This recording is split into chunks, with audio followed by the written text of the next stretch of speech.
Okay, welcome back, and I've been looking forward to our guest today. We have a few things in common, and he may not know it, so I'm going to surprise him with it here in just a moment. And his name is Patrick Dorinson. He's known as the Common Sense Cowboy.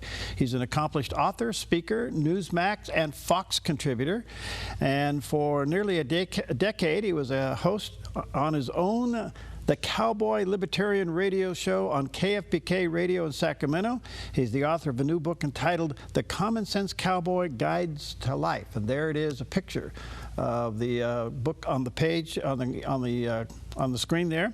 And you go to patrickdorinson.com, and there's his website. Patrick, good to see you. Good to see you, Perry. How are you? Good. Now, let me just set you back in your saddle for a moment. Okay. I was the guy that moved KFBK from the Sacramento Bee building to where it is today, and I flew the airplane and managed the station up until the time Rush Limbaugh came. Oh my goodness. What a small world in the radio game, huh? Yeah. So I wish I would have met you then, but you came quite a few years later. Yeah, I was a little bit down the road. Are you still there now?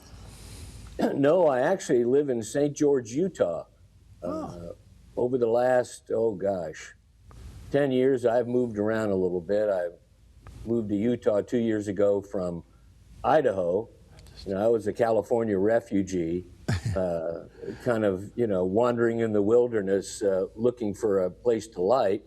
I thought it was Idaho, but a domestic breakup with a girlfriend made me look for another place. And I came here to southern Utah, and it is one of the most magnificent places I've ever lived, both in beauty and people. Well, good for you. So what inspired you to write The Common Sense Cowboy Guides to Life? Well, I wasn't born a cowboy. I come to the cowboy world through my DNA, if that's possible. My mother was raised on a ranch in Colorado, and she was a real good cowgirl, and, when I was a boy, she filled my head, and my brothers too, with all the stories of growing up on the ranch, and she was a good storyteller. And when she died in 2006, at that time, I was working in government, politics, I worked in the power business, did media. I did a lot of different things, and her death made me look at my life a lot differently and say, something, I'm not happy what I'm doing, and I got to find a new way.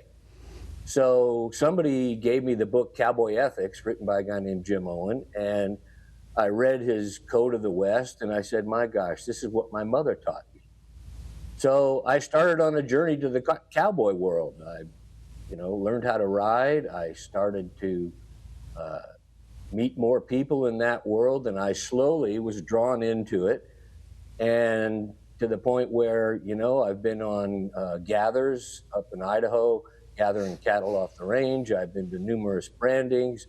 I've even won a couple of buckles on the way, not in any big event. It wasn't the NFR, but, you compete and you win, and that's the lifestyle that I've chosen, and I wanted to impart to the rest of America what I've learned from the cowboys, what I've learned from ranching families, because I think that this country right now is tearing itself apart, and it bothers me that we stop talking to each other, and it's a lot of hollering. And if there's one thing I think Americans agree on, and just listening to your last guest, they brought it up for me, is I like to think of America as a car kind of careening down the road. And in the front seat are the Republicans and the Democrats, and they're pulling the steering wheel to the left, and they're pulling it to the right, and eventually the car ends up in the ditch. And then they look in the back seat where we are, the American people, and they say, hey, get out and get the car out of the ditch. And then they got the gall to say, and by the way, you're going to pay for any damage that we did. And I think that America needs to get back to common sense. It needs to get back to talking to each other, because I'll tell you something, the politicians should be scared if we ever come together and start talking about things and realizing that they're the ones that are messing things up. Boy, there's a lot there. Let me ask you a quick question. Storytelling, I get it. Do you do cowboy poetry? No, I don't. It's the one thing I haven't attempted yet. I go to the cowboy gathering down in Elko, which is, it's one of the most wonderful things around. And in the book, I even Right. mentioned some of the people that I saw there. There's a woman rancher who goes there, and she is hilarious. So, yes, I love cowboy poetry. Maybe I'll get there. Well, we've got some Elko common. My dad had a ranch out of Elko for quite a few years. So if you ever probably went to the Silver State saddle shop there. Yes. I got a saddle. And I have a saddle from there. well, I bet you got a bit from Capriola's too. Well, they're both. You're absolutely right. You're absolutely right. Yeah, good stuff. All right, so I want to come back to storytelling. Your approach to this. This is really remarkable. Instead of a typical self-help format, you use storytelling, and I take it you learned that from your mom. Very much so. Very much so. She was a great storyteller, and all of her old sayings. Out of all my siblings, I'm the only one I think remembered every single one of them. So one time when she felt bad in the morning, she goes, "I feel like 2 cents waiting for change." She also used to say, "I've got more winters than summers left." And, sometimes you just don't know what they mean, but they sound so good and they roll off the tongue, you just repeat them. So, yeah. A lot of your work now, Patrick, deals with the word purpose. Mm-hmm. And a lot of people are busy doing things with no purpose. Right. What's your remedy? Well, this comes from my father, and I think I'm kind of a balance between the two. My dad used to tell me, "Son, get up in the morning with a purpose. If your purpose is to get up, turn on the television set," he goes, "you've already wasted time. And time is the most precious gift you've ever been given." And he said, it doesn't matter how old you are, you have to have a purpose and a mission, a personal mission of what you're going to do. If it's that day, what you're going to do that week, that month, that year, on into the future. And, that can be whether it's when you're working, your purpose is to earn money. It's also to be fulfilled. And if you have a family, you got to provide for them. And you should also continue to educate yourself. That's all part of the purpose-driven life to me. And I know others are a lot more expert at it than I am, have written about it. But to me, it's just doing things. Do what needs doing. Fix what needs fixing. Meet people. Talk to people. But most of all, don't get up and just sit around or do the same mundane things every day. You got to get out and greet the world, and you got to learn. My dad died at 99. He had renewed his medical license at 95, and he was actually still practicing. He was doing disability cases for the Social Security Administration. And, he just always wanted to find out what was new. And he had a great belief that the young people are the ones that we've got to put our investment in. And so he loved talking to young people. So I guess the purpose to me is get up and do something. Yeah, okay. So out of that, Patrick, along the way, we have hard times. We have difficult times, and we struggle. And when you look back on those hard times, you learn more there than you ever would in college. Absolutely. What have you learned through hard times? Well, I've learned that I'm not too good at relationships, in one sense, but I guess the most that I've learned is what I have still to learn. When you fall down and you have a failure in your life, you're going to learn more from the failure than you are from the success. It might be easier to repeat success, but when you fail, you've got to analyze why you fell down, but you got to pick yourself up. And I see too many people out there, when they fail, they're looking around for somebody to blame. They're looking around for who to sue. It's funny that I always like to tell the story about when I was a kid, and I'm sure a lot of people know this story. You know, you're in the kitchen with your mother, and she says, "Don't touch the stove, it's hot." Well, you're a kid, so naturally you touch the stove and you get a slight burn. And then all of a sudden you cry, and she says, "I told you the stove was hot. Maybe you'll listen to me the next time." Well, that's a lesson to be learned. Nowadays, I think, you know, with the modern America, it's the child's in the kitchen, the stove's on, even though the mother doesn't know how to cook. And the little boy touches the stove, burns himself, and she says, "Oh my gosh, we got to sue the maker of the stove because they put a nuisance in my house." And that's that idea that it's always somebody else's fault. Your success or failure in life is nobody's fault but your own. And as my mother used to say, if you're looking for a helping hand, look at the end of your own arm first. Very good. Let me take a quick break. Check out Patrick's book, The Common Sense Cowboy Guide, Common Sense Cowboy's Guide to Life. There's a picture of the cover of the book there on the screen. He does have a website, Dorinson.com, and there's a picture of that landing page. We'll be right back.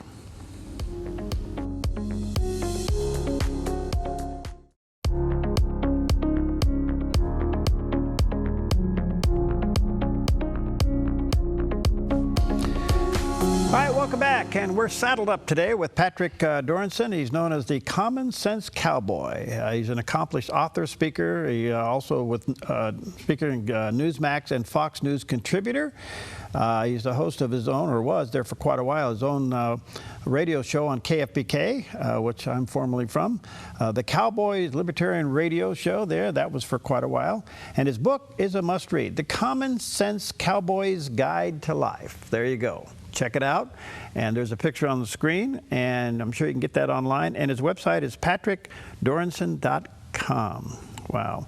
You know, Patrick, before I let the subject of learning from failures and setbacks go, we've all had them. We're humans. That's just part of life. How has your faith carried you through all that? Well, I must say that there were times when I let my faith go. And I said, you know, I'm not getting any help from it, and doesn't matter what I do, faith won't matter. And actually, it was 2 years ago when I came here to Utah when my faith was restored to me. And I was angry over a breakup. I looked to moving down where I am today in St. George, Utah.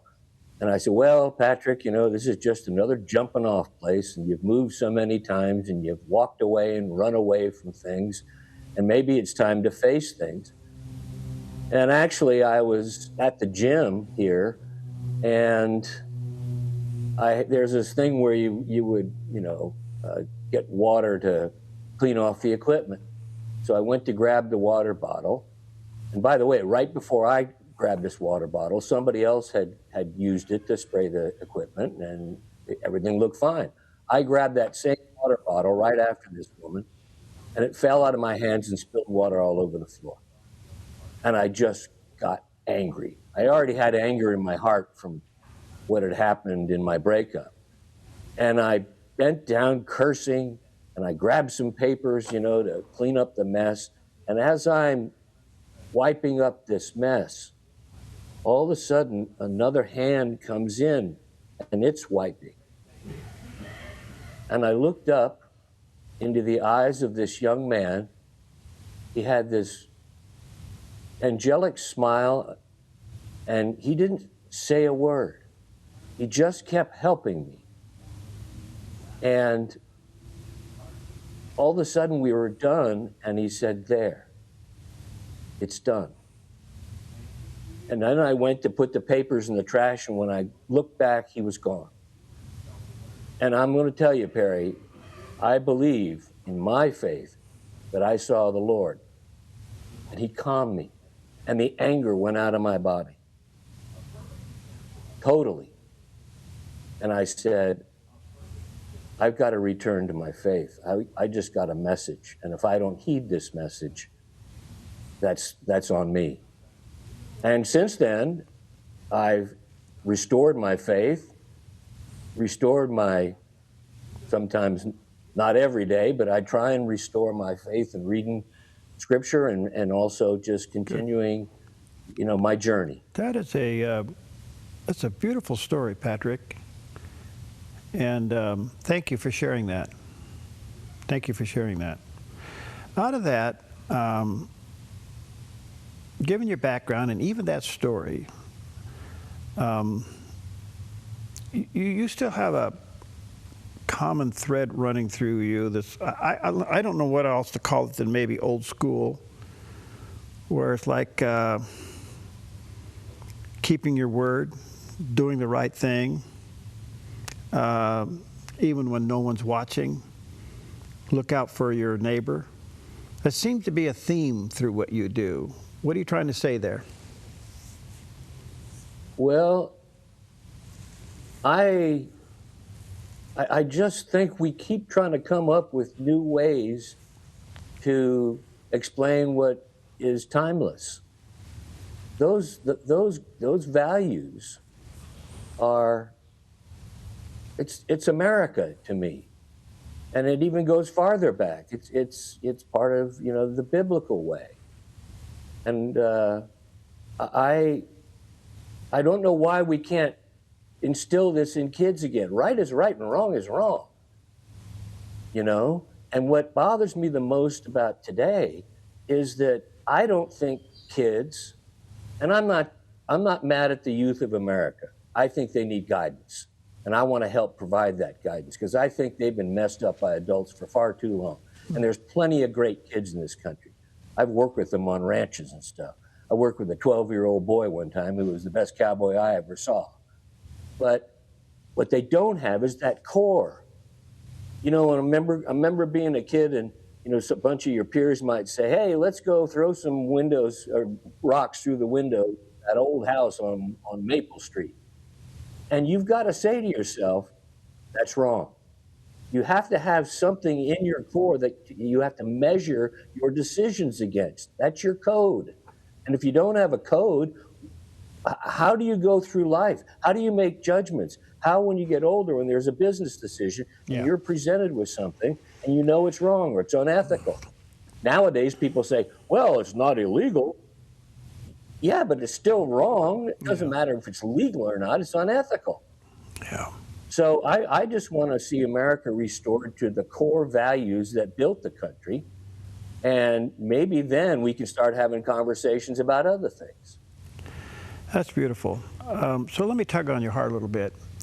And that is, I've often advocated, because I was raised in the country, I've often advocated that if we could get kids to spend 2 or 3 months in country life, whether it's on a ranch or on a farm, that the whole cycle of life is taught there. Whether it's driving a tractor, planting a tomato, or shoeing a horse, or wrestling a calf. There's something about that lifestyle that teaches the full value of life. Am I overstating it? No, you're not at all. And I would add in there, using a manure fork to teach you humility. Yeah. But I completely agree. I've always said that we should be teaching 4-H principles and FFA principles in suburban schools, in city schools. Find a patch of dirt and show the kids how to raise some chickens, even if you don't have too much room. But get away from this. Everything is on a screen. Let them breathe fresh air, and let them understand that their life is not going to be just getting up when you want to and somebody's going to hand you a check just because you're an influencer on TV or on the internet. Have them understand the basics of hard work and understand that you're a part of the whole. You're a part of God's creation. You're a part of America. This is what our country was founded on. And I just think that kids nowadays, they've been messed up too much. And quite frankly, we as baby boomers, in my case, I think before we leave this planet, we should encourage them, help them, admit times when we, didn't do good by them, but also let them know there are a lot of good things we did do. And finally, let them know that life isn't doomsday. life isn't always going to come to a crashing end. And that while they might think, I had a young person tell me, oh, you're a baby boomer, you had everything. And I said, well, let me just remind you, in the 1970s, we had 18% interest rates and 12% inflation. And that's when we were all trying to start off our lives. Right. So, you know, I really don't want to hear that. Good stuff. What do you want people to get from your book, Patrick? I want them to get the idea that after 250 years, if we want it to go another 250 years, we have to make some course adjustments. I want them to learn that love their brother and their sister, understand that they should have faith in themselves, faith in the country, faith in that guy on your left and that gal on your right, and faith in God. Just curious, when you go to the gym, do you still wear your spurs? No, they don't do too well on a treadmill. And my horse, I have to use him on him, and he says, don't use your spurs. I know what I'm doing. Okay. Is your purpose now God-driven? I would say I'm an imperfect servant. And yes, I think it is. Everything, since I restored my faith, things have been going pretty good. And I just want to continue on that and continue to be the imperfect servant and try and get as good as I can so that when my time does come, I can say that I had a life well lived. And there's that old saying that live a good and honorable life. That way, when you look back, you'll have something to be proud about.